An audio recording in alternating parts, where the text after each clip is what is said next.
আসসালামু আলাইকুম। এখন শুনবেন সংবাদ শিরোনাম। সংবিধান সংস্কারে ১১ দলের নতুন ধারাবাহিক কর্মসূচির ঘোষণা, গণভোট উপেক্ষা করে জাতিকে হতবাক ও হতাশ করার অভিযোগ বিএনপির বিরুদ্ধে।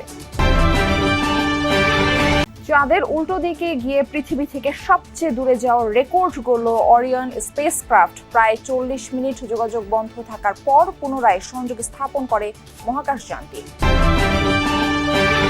জুলাই হত্যা মামলায় গ্রেফতার সাবেক স্পিকার ডক্টর শিরিন শারমিন চৌধুরীকে নেওয়া হয়েছে আদালতে, চাওয়া হতে পারে রিমান্ড।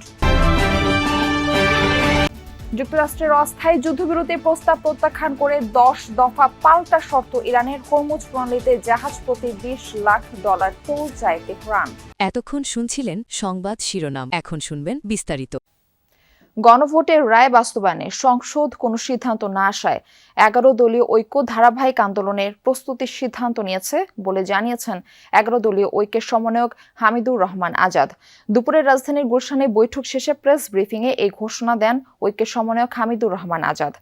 জামায়াতের সেক্রেটারি জেনারেল অধ্যাপক মিয়া গোলাম পরোয়ার অভিযোগ করে বলেন, জুলাই সনদে স্বাক্ষর করেও গণভোটকে উপেক্ষা করেছে বিএনপি। এটি জাতিকে হতবাক ও হতাশ করেছে। বাংলাদেশ খেলাফত মজলিসের আমির মামুনুল হক অভিযোগ করেন, অন্তর্বর্তী সরকারের সংস্কারের সিদ্ধান্তগুলোর বিষয়ে বিএনপি পাশ কাটিয়ে যাচ্ছে। গণভোটের রায় কার্যকর না হওয়া পর্যন্ত ১১ দল রাজপথে আন্দোলন অব্যাহত রাখবে। এ সময় তিনি আগামী বৃহস্পতিবার থেকে সপ্তাহব্যাপী কর্মসূচির বিস্তারিত জানান। শাহবাগে লিফলেট বিতরণের মাধ্যমে শুরু হবে ১১ দলীয় ঐক্যের কর্মসূচি। আগামী ৯ এপ্রিল রাজধানীর শাহবাগে বিকাল ৫টায় ১১ দলীয় ঐক্যের কেন্দ্রীয় নেতৃবৃন্দ লিফলেট বিতরণ কর্মসূচির উদ্বোধন করবেন। ৫ কোটি লোক হাতে ভোট দিয়ে জয়যুক্ত করেছে ৫ কোটি মানুষ। এই গণভোটের ফলাফল অর্থাৎ পুরা জুলাই সনদকে অক্ষরে অক্ষরে আইনে রূপান্তরিত করে সেটা আমাদের সংবিধানের তফসিলে তারা অন্তর্ভুক্ত করতে পারেন। সে সময় এখনো আছে। গুমের বিচারের ব্যাপারে সরকার আন্তরিক। সংসদে আন্তর্জাতিক অপরাধ সংশোধনী বিল ২০২৬ পাশ হলে এই কথা বলেন আইনমন্ত্রী। জানান, যারা গুমের বিচার নিয়ে সন্দিহান তাদের এই আইনটি জানা প্রয়োজন। গুমকে এই প্রথম মানবতা বিরোধী অপরাধ হিসেবে সংজ্ঞায়িত করে সংশোধনী আনা হয়েছে। এ সময় বিরোধী দলীয় নেতা বলেন, বিলটি পাশ করা প্রসঙ্গে আইনমন্ত্রীর এই গুমের কথা অনাহুত। নির্দিষ্ট সময় এলে গুমের আইনের বিষয়ে আলোচনা করার কথা জানান তিনি। পরে স্পিকার আইনমন্ত্রীকে সতর্ক করে বলেন, বিল পাশের সময় এই নিয়ে কথা না বলাই উত্তম। যারা গুমের আইন নিয়ে আমরা গুম চাচ্ছি না, গুমের বিচার চাচ্ছি না বলছেন, তাদের জন্য বলছি এই আইনটা ভালো করে পড়ে দেখবেন। যে গুমটা ক্রাইম এগেনস্ট হিউম্যানিটিতে ছিল না, গুমটা ক্রাইম এগেনস্ট হিউম্যানিটির মধ্যে আমরা অন্তর্ভুক্ত করে গুমের ব্যাপারে আমরা যে বিচার করতে বদ্ধপরিকর সেইটারই একটি ডেমনস্ট্রেশন এই আইনের মধ্যে আমরা এনেছি। মাননীয় স্পিকার, এই বিলটি পাশ করা প্রসঙ্গে মাননীয় আইনমন্ত্রী যে কথাগুলো বলেছেন, আমার কাছে এটা অনাহুত এবং এইটার সাথে আমি এটাকে সম্পৃক্ত মনে করি না। এই অংশটা না বললেই ভালো হতো। ওই নির্দিষ্ট সময় যখন আসবে তখন আলোচনায় আমরা অংশগ্রহণ করব। এখানে এই ব্যাপারে আর কিছু বলতে চাচ্ছি না। নতুন ইতিহাস গড়ল মানব সভ্যতা। মহাকাশে পৃথিবী থেকে সবচেয়ে দূরত্বের পথ জয় করেছে নাসার অরিয়ন স্পেসক্রাফট। প্রথমবারের মতো চাঁদের উল্টো পিঠে ভ্রমণ করেছেন আর্টেমিস 2 মিশনের 4 নভোচারী। ভেঙেছেন ১৯৭০ সালের রেকর্ড। যোগাযোগ বন্ধের শ্বাসরুদ্ধকর প্রায় ৪০ মিনিট পার করে পুনরায় পৃথিবীর সাথে যোগাযোগ স্থাপন করেছে মহাকাশযানটি। অতিক্রম করেছে ৪,০৬,০০০ কিলোমিটারের বেশি। আগের সব রেকর্ড ভেঙে সোমবার গ্রিনিচ মান সময় ১৫:৫৮ পৃথিবী থেকে সবচেয়ে দূরবর্তী স্থানে পৌঁছায় নাসার মহাকাশযান অরিয়ন। সে সময় 4 নভোচারীকে বহনকারী ক্যাপসুলটির পৃথিবী থেকে দূরত্ব ছিল প্রায় ৪,০৬,৭৮৮ কিলোমিটার। এর আগে ধরিত্রী থেকে এত দূরে ভ্রমণ করেননি কোনো মানুষ। আর্টেমিস 2 চন্দ্রাভিযানের মূল লক্ষ্য ছিল চাঁদের কক্ষপথের সবচেয়ে দূরবর্তী স্থান অর্থাৎ উল্টো পিঠে পৌঁছানো, যা এই মিশনে সম্ভব হয়েছে। প্রথমবারের মতো এমন অবস্থান থেকে পূর্ণগ্রাস সূর্যগ্রহণের অপার্থিব দৃশ্য পর্যবেক্ষণ করেন নভোচারীরা। চাঁদের পেছনের দিকে যাওয়ার সময় পৃথিবীর সঙ্গে প্রায় 40 মিনিট যোগাযোগ বন্ধ ছিল অরিয়নের। পরবর্তীতে সেই অংশ ঘুরে আসার পর আবারও নাসার নিয়ন্ত্রণ কক্ষের সাথে যোগাযোগ স্থাপিত হয় ক্যাপসুলটি। বিরল অভিজ্ঞতার জন্য নভোচারীদের শুভেচ্ছা বার্তা জানিয়েছেন মার্কিন প্রেসিডেন্ট ডোনাল্ড ট্রাম্প।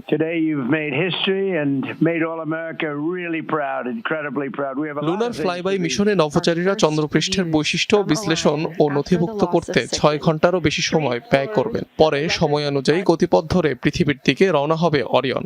এই প্রক্রিয়ায় লেগে যাবে প্রায় 4 দিন। এর আগে শুক্রবার পৃথিবীর কক্ষপথ ছেড়ে চাঁদের দিকে যাত্রা শুরু করে নাসার মহাকাশযানটি। পূর্ব নির্ধারিত অভিযানে 6ষ্ঠ দিনে চাঁদের কক্ষপথের দূরবর্তী স্থানে পৌঁছায় স্পেসক্রাফটটি। সর্বশেষ 1970 সালের নাসার অ্যাপোলো 13 অভিযানে পৃথিবী থেকে সবচেয়ে দূরে যাওয়ার কৃতিত্ব ছিল। আর্টিমিস 2 অভিযানে অংশ নেওয়া নভোচারীরা চাঁদে অবতরণ করবেন না। মিশনের উদ্দেশ্য চাঁদে নিয়মিত যাতায়াত। 2028 সালের মধ্যে চাঁদের দুর্গম দক্ষিণ মেরুতে নভোচারী অবতরণের লক্ষ্য নির্ধারণ করেছে নাসা। জুলাই আন্দোলনে লালবাগ থানায় দায়ের করা হত্যা মামলায় গ্রেফতার সাবেক স্পিকার ও আওয়ামী লীগ নেত্রী শিরিন শারমিন চৌধুরীকে আদালতে নেওয়া হয়েছে। বর্তমানে তিনি আদালতের হাজতখানায় আছেন। তার রিমান্ড চাইতে পারে পুলিশ। এর আগে ভোরে রাজধানীর ধানমন্ডি এলাকার নিজ বাড়ি থেকে তাকে আটক করা হয়। DMP media and public relations বিভাগের উপকমিশনার এন.এম. নাসির উদ্দিন জানান, সাবেক স্পিকার ডক্টর শিরিন শারমিন চৌধুরীর বিরুদ্ধে জুলাই আন্দোলনের ঘটনায় রংপুর, উত্তরা ও বনানী থানাসহ একাধিক মামলা আছে। এছাড়া শিরিন শারমিনের বিরুদ্ধে 2024 সালের 27 আগস্ট রংপুর মেট্রোপলিটন কোতোয়ালি আমলি আদালতে একটি হত্যা মামলা করেন দিলরুবা আক্তার নামের এক নারী। শেখ হাসিনা সরকারের পতনের 27 দিনের মাথায় পদত্যাগ করেন তিনি। এ সময় আওয়ামী লীগের নেতাকর্মীরা পালিয়ে গেলেও গা ঢাকা দিয়েছিলেন শিরিন শারমিন। এরই মধ্যে আলোচনায় আসেন অজ্ঞাত স্থান থেকে পাসপোর্ট সংগ্রহ নিয়ে। শেষ পর্যন্ত গোয়েন্দা পুলিশের হাতে হত্যা মামলার আসামি হিসেবে আটক হলেন তিনি। ধানমন্ডি থেকে গ্রেপ্তার করা হয়েছে। গ্রেপ্তার 5টার দিকে ডিবি অফিসে ডিবি হেফাজতে নিয়ে আসা হয়েছে এবং যতদূর আমি জানি যে লালবাগ থানায় বৈষম্য বিরোধী একটা মামলা আছে, সেই মামলা যেটা ডিবিতে তদন্তাধীন, সেই মামলায় তাকে আদালতে সোপর্দ করা হবে। অস্থায়ী যুদ্ধবিরতির প্রস্তাব প্রত্যাখ্যান করে 10 দফার নতুন প্রস্তাব দিয়েছে ইরান, যা মধ্যস্থতাকারী পাকিস্তানের মাধ্যমে অবহিত করা হয়েছে যুক্তরাষ্ট্রকে।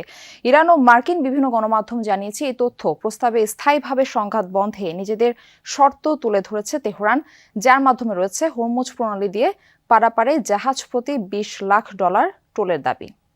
সোমবার যুক্তরাষ্ট্রের 45 দিনের যুদ্ধবিরতির প্রস্তাবের আনুষ্ঠানিক প্রতিক্রিয়া জানিয়েছে ইরান। প্রত্যাখ্যান করেছে অস্থায়ী সংঘাত বন্ধের পরিকল্পনা। মধ্যস্থতাকারী পাকিস্তানের মাধ্যমে পাঠিয়েছে পাল্টা 10 দফা প্রস্তাব, যাতে তুলে ধরা হয়েছে নিজেদের শর্ত। কি আছে তেহরানের প্রস্তাবে?